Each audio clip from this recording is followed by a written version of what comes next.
Hindi sanay sa ginaw na morning, mga kaibon. Anyway, mabilisan lang din to. Parang may nagtanong kasi isa, dalawa ng mga nakaraan pa. Kung ano ba ang tama. Which I think is pare-parehong tama. ALBS 1, ALBS 2, yun yung mga terms na ginagamit natin eh. Pero ako, lagi ko sinasabi, ang ALBS 1 o yung African Lovebirds 1 is Rosicollis. Roseicollis, Rosicollis.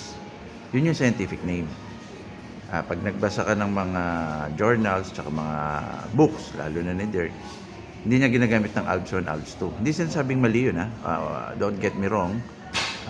Pwede niyong gamitin yun anytime, walang problema. Kaya bakit ginagamit ni Dirk at sumusunod ako, Rosicollis, kasi pag sinabing ALBS 2, hindi lang siya isa, di ba? Alam natin na yung ALBS 2, yun yung I-ring group.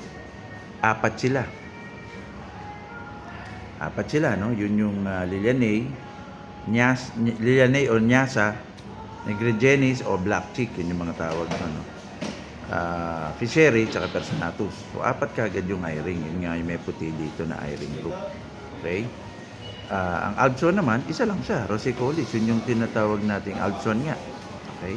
Pero meron pa siyang Pullarius, meron siyang Taranta.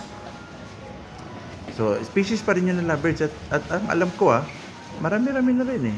Or mangilan-ngilan. Ang nag-aalaga actually ng mga Pinoy breeders ng Taranta at Pullarius. So, ano naman itatawag mo doon? ALBS 3. Hindi naman pwede, di ba? ALBS 3, ALBS 4. Kaya ang nangyayari, consistent talaga pag tinawag mo silang sa scientific name nila, which is Rosicollis, o yung ALBS 1, Fishery, Personatus, Lilianae, Negrigenis, yung apat na ALBS 2 or yung I-ring group, at Taranta and Pullarius or Pullarius, hindi ako sigurado sa pronunciation. So pero walang problema, no? Sinabi ko lang kasi pwedeng gamitin to ng kahit hindi nyo na pansinin tong informasyon na to. At patuloy nyo gamitin yung ALBS 1 at ALBS 2, no problem.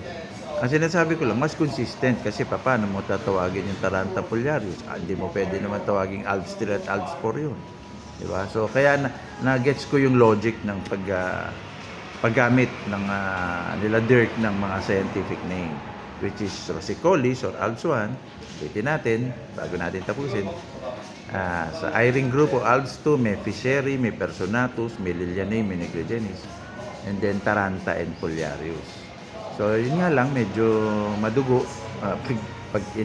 pagka memorize mo yun. Pero pag na-memorize mo yun, mas consistent ka ngayon. Pero again, don't get me wrong, walang problema, pwede pa rin natin gamitin yung ALBS 1 at saka ALBS 2, nagkakaintindihan naman tayo. Mas logical lang tsaka mas consistent pagka ginamit natin yung scientific name. Hasta la vista!